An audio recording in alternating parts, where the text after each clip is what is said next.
Welcome to APTN National News. I'm Dennis Ward.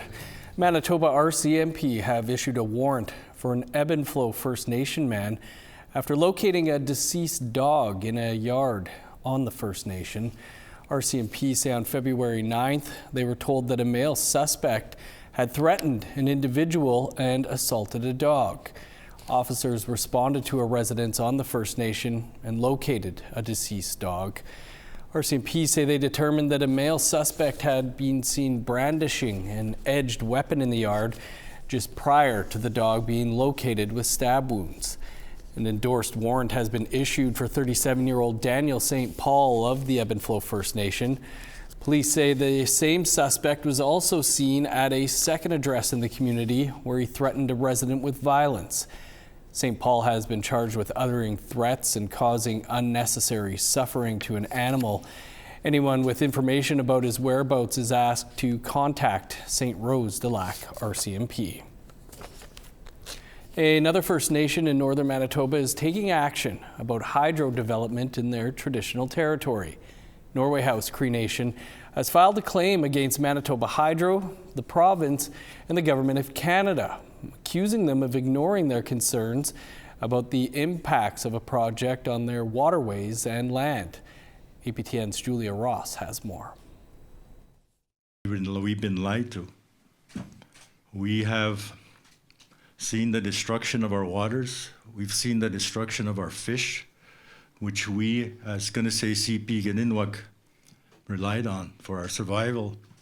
The Norway House Cree Nation filed a statement of claim against Manitoba Hydro, the province of Manitoba, and the Government of Canada on February 19th. The claim focuses on the Lake Winnipeg Regulation Project, or LWR project, and its 2-mile channel built in the 1970s, which led to shoreline erosion and sediment buildup in Playgreen Lake. This claim, it's a substantial claim. It's distinguishable.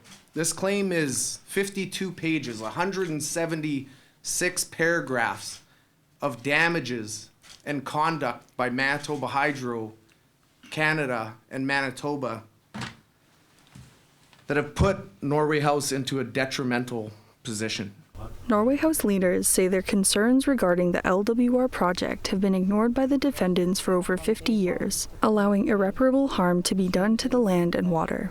The one thing I know about Manitoba is they do care. So we're coming to you not as opponents, not to fight the communities. We're coming to you for help. The problem with corporations in this country, in this world, and in our region, they don't have a human heart. Chief Larson Anderson says that this claim is not about the money. Norway House Cree Nation is trying really hard to be part of this country, to be part of the solution to making employment, not depending on government handouts. But you leave us no choice when we cannot feed our families with the fish that we relied on for hundreds of years. In 2023, Norway House approached DHI, an independent not-for-profit organization that is focused on scientific research and engineering. DHI completed a lake sediment transport study that looks at climate change as well as the impacts of the LWR project on Playgreen Lake. One of the key findings was that the LWR system, especially the 2-mile channel, contributes to 70% of the total load that leads to elevated turbidity and sedimentation. The claim was filed in Manitoba Court of King's Bench and has not yet been tried in court. Manitoba Hydro, the province of Manitoba, and Canada have 20 days to respond. Julia Ross, APTN National News, Winnipeg. A routine traffic stop in a First Nation north of Winnipeg uncovered a stolen handgun and 16 ounces of cocaine. Gibsonville RCMP say they discovered the items after pulling over a vehicle that failed to stop at a stop sign. Gibsonville RCMP allege a male driver appeared to be impaired and was breaching court-ordered conditions, leading to his swift arrest in Little Saskatchewan First Nation, roughly 200 kilometers north of Winnipeg. Following an inspection of the vehicle, a female passenger from Winnipeg was arrested as well. RCMP allege finding a loaded handgun in the vehicle that was stolen from Grand Prairie, Alberta in 2022, along with prescription drugs and 16 ounces of cocaine. 45-year-old Shane Warren and 28-year-old Terry Crewley have both been remanded in custody for multiple firearms and drug-related offenses. Additional charges against Warren include driving a motor vehicle while prohibited, driving while impaired, and 3 counts of failing to comply with his release order. The Winnipeg Police Service have recently arrested 2 teenagers after a young man died from injuries over the weekend in Winnipeg. Police say they found the victim in a residence when responding to a well-being call. Winnipeg police say 20-year-old Nicholas Bear was found with injuries and transported to hospital in critical condition early Saturday evening. He later succumbed to those injuries. The victim was a member of Barons River First Nation and living in Winnipeg. 18-year-old Augustine Owen Bear was arrested at the scene. Police arrested 19-year-old Xavier Xander Fiddler in connection to this case a few hours later. Both suspects are detained in custody and have been charged with manslaughter and aggravated sexual assault. Police say in order to protect the integrity of the investigation, they cannot confirm to APTN News whether the victim and suspects were known to each other. This is Winnipeg's 6th homicide of the year so far. A group of First Nation chiefs in Quebec have filed a lawsuit. They're claiming Aboriginal title over 3 large tracts of land. They say it's to have more control over forestry, but the implications could go much further. Here's CTV's Matt Gilmore with more. For months, First Nations land defenders have been disrupting the logging industry on their traditional lands. It started in protest of Bill 97, the controversial forestry reform bill that Quebec scrapped in September, and has evolved into a push for Aboriginal title over the land. On décide nous-mêmes où faut aller couper, où faut pas y aller. Dave Pettigrew says the group of hereditary chiefs from the Haute-Mauricie and Saguenay-Lac-Saint-Jean regions want the power to decide who can log on their lands and where, and to be compensated. Lawyer Frédéric Bérard argues the Canadian Constitution gives them that right. Those people are living there way before the Crown arrives, way before our government decides to do this or to do that. And so we're claiming that ancestral right, which is also an ancestral title. This lawsuit follows another Aboriginal title case in British Columbia. Last year, a BC judge granted title to the Cowichan Nation over 300 hectares of land in Richmond, a suburb of Vancouver, invalidating the Crown's title and throwing residential property rights into question. Bérard insists this claim is different. To his knowledge, there are no private property owners on the territory. The territories we are aiming are territories that are used right now by companies with the help of Quebec government to destroy our forests. Bérard says if successful, the suit would have repercussions for hereditary chiefs across the country and could impact future major infrastructure projects. The chiefs say they're willing to go all the way to the Supreme Court of Canada, if need be. Matt Gilmore, CTV News. We're always looking for your feedback or story ideas. Here's how you can continue the conversation. If you have a story you'd like to share, you can send us an email to news@aptn.ca. You can read and watch our stories by visiting our website, aptnnews.ca. You can also find us online on your favorite social media sites, including TikTok, YouTube, LinkedIn, and X. Follow APTN News to join the conversation and see our latest stories. A new episode of Face to Face airs tonight. We'll bring you a preview after the break.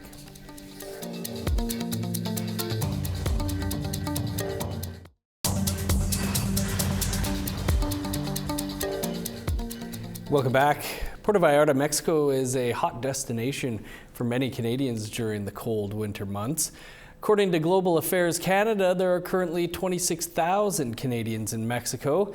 And Foreign Affairs Minister Anita Anand says they are monitoring the situation and rapidly evolving situation closely. Our APTN digital media editor Savannah Kelly just arrived in Puerto Vallarta on vacation and spoke to Creeson earlier. Savannah Kelly, thanks so much for joining us, and glad to hear you're safe, and please be careful down there. This is, of course, not exactly what you expected to be happening when you booked your trip. Can you tell us what the current mood is where you're staying, and are people there still going about their day? Yeah, thanks for having me on, Creeson. So today is a bit calmer. Yesterday is when you're seeing a lot of smoke in the distance and military helicopters and things like that. So there was definitely a sense of unease amongst most people. I'm at a resort that has a lot of Canadian citizens too. So we've heard about like planes getting turned around mid-flight, people checking out, like there was a long line to check out yesterday and people didn't have a flight to go home. So there's just been a lot of uncertainty, unease, kind of fear. Yesterday there was a lot of rumors going around and it's trying to suss out like what was actually going on. Today is a lot calmer, but yeah, yesterday was a strange day for sure. Can you describe to us what you have seen and heard around you over the past 2 days here? Yeah, so on Friday, everything was totally normal. We were just going about doing touristy stuff. And when we came out of our hotel room yesterday, I saw dark smoke in the distance from our balcony. I took a photo thinking, you know, in Manitoba, we just had a really bad wildfire season. I was thinking maybe it was like natural causes. And it wasn't until I looked into it that I was hearing about the arrest of some like big time drug lord, but it's like we didn't even know who it was at the time. So just following news throughout the day, kind of hearing the information trickling through. Then we were given orders from the Canadian government, shelter in place. So, you know, I haven't walked about and seen the full extent of what was going on yesterday because we were supposed to stay kind of relatively close to the hotel, but saw lots of plumes of smoke in the distance, military helicopter. You know, I could be worried up in my room or I could be worried down by the beach. So we went down to the beach, and when we were in the water, we heard a boom, looked down the way, and in the distance also kind of along the beach, we saw a plume of smoke rising. So, and that was probably at about 4 p.m. yesterday, 4:30 p.m. So it's like things started kind of kicking off yesterday morning, but it was sort of all throughout the day, fires being lit. Are you getting updates on the current situation in the area, and what are the people there telling you?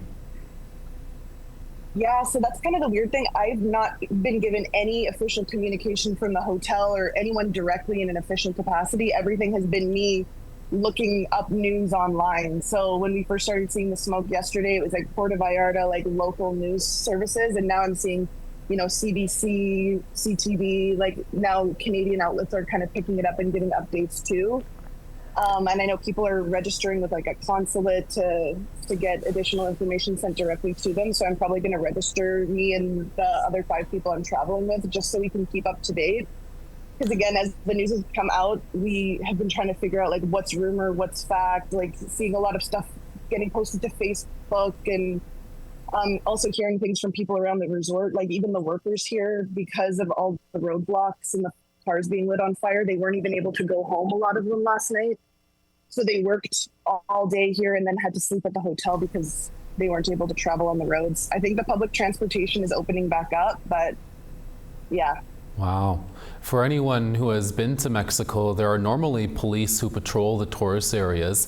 Have you seen a significant increase of police and security around the hotels there? Honestly, kind of the opposite. When our first day here, before everything kicked off, I was seeing police officers when we were walking on the boardwalk and everything. And, you know, we spent some time at the beach. And as you know, there's like lots of tourists there. There are lots of people selling things, walking around. Yesterday was eerily quiet. There weren't a lot of people on the beach, nobody really in an official capacity. I haven't noticed increased security at our front entrance to the hotel or at the back by the beach and the pool. So no, I can't say I've noticed any increased security, but also we're far from the action. Like all the smoke I've seen has been in the distance. I've heard of people hearing gunshots and stuff, but I haven't heard any gunshots. The most was kind of just seeing the plumes of smoke and the military helicopter. What are your plans next, Savannah, and how are you going to get home? Have you heard from the airline? So as far as I know, we flew on WestJet and all the WestJet flights have been canceled. We're not supposed to fly home until Friday. So we're just kind of being cautiously optimistic that things are kind of going to return to normal. But, you know, this is unprecedented. I've never experienced something like this. So we're all just kind of hanging tight, hoping for the best. I heard that Air Canada was going to resume flights possibly as early as tomorrow. So we kind of arrived at a, you know, I don't want to say a good time because that sounds weird, but we weren't people that like got stranded at the airport with no transportation. We got here and we're hoping that by the time we're going to leave that there will be flights resumed, but I don't know. Like there's been a lot of people checking out and don't have flights, so it's been kind of scary. Savannah Kelly is our APTN digital media editor and is currently in Puerto Vallarta for vacation. Savannah, thanks so much for joining us and please stay safe. Will do. Thanks, Precinct. Tonight on Face to Face, we sit down with Diane Rusin, the project director of the Winnipeg Boldness Project. The project has been up and running in Winnipeg's North End for more than a decade, working to improve the lives of children and families. Rusin says some of the challenges people face have never changed, but the pandemic added new pressures. There's some situations like poverty that just has been there for generations and it will continue to be there for generations. I think that some of the issues do change over time or become a little bit more predominant. I think the pandemic did certainly change a lot of things for our families. We're seeing a lot more things around mental health, you know, having to do with that isolation, having to do with that just fear of you know, the fear that the pandemic did put, I think, in all of us. Certainly the homelessness issues, the addiction issues are really prevalent, and so those are the really difficult, challenging situations that we're really trying to think about and trying to figure out how we might create solutions for those. And you can watch the whole episode tonight at 6:30 Eastern Time. Time to tell you about one of this week's web poll questions now. Over on our website, we ask, do you think Conservative MP Jamil Javani should apologize for his off-the-reservation comment? Yes or no are your options. You can go to our website, aptnnews.ca/poll to cast your vote and read more about that story. A Cree chef has taken home a top prize. We'll speak with Jacob Shem after the break.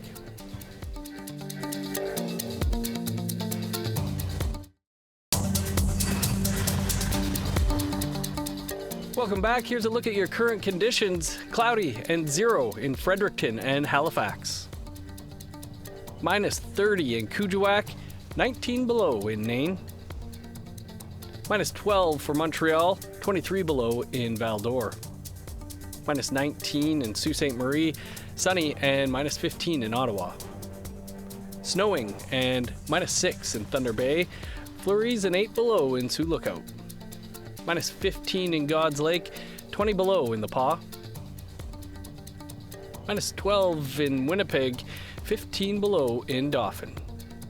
Minus 14 in Regina, minus 15 in Saskatoon.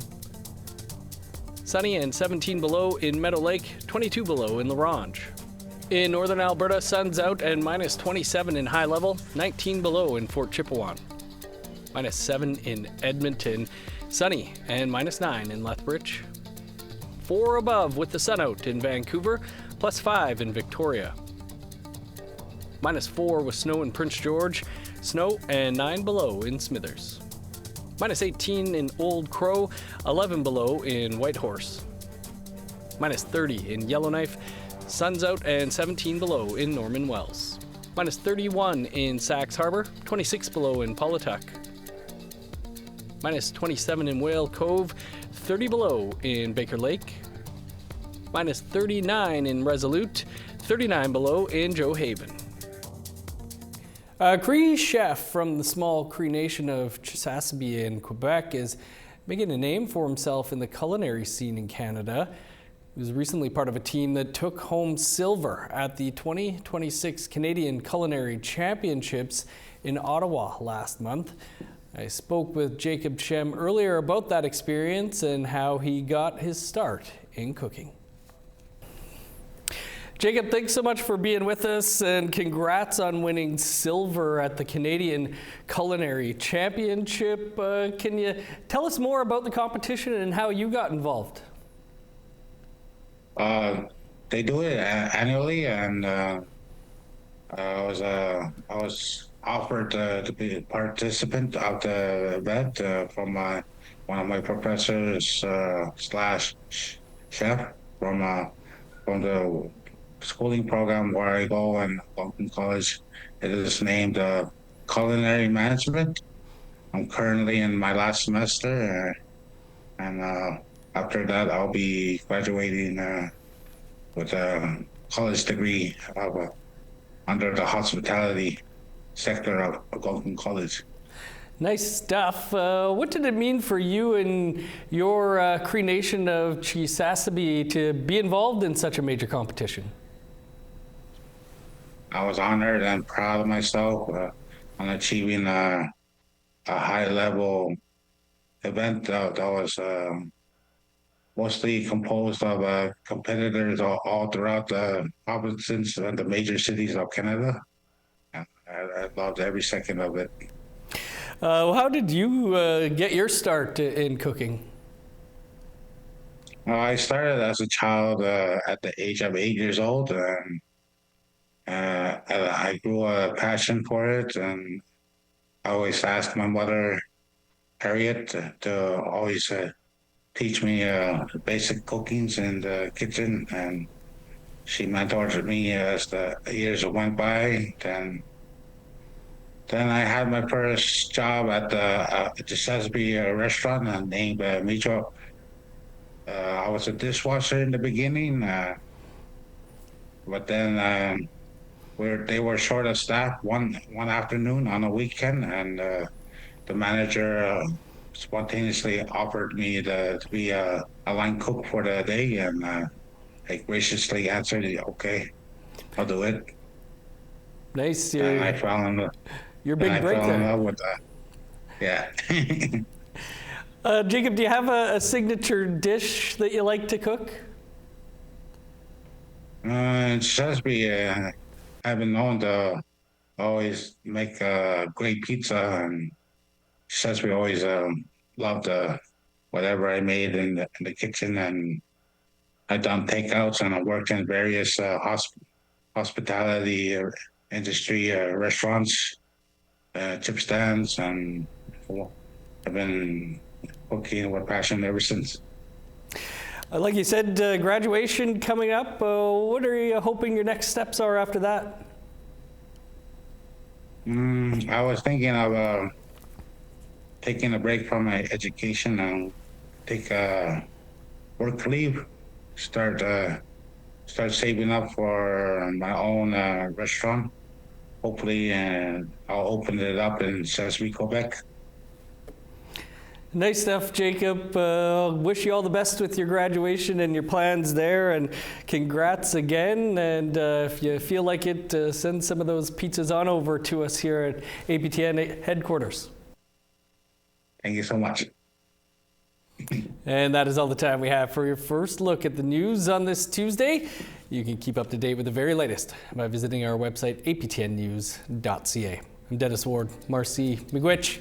Thanks for being with us. We will see you back here at 6 p.m. Eastern Time. Have a great afternoon.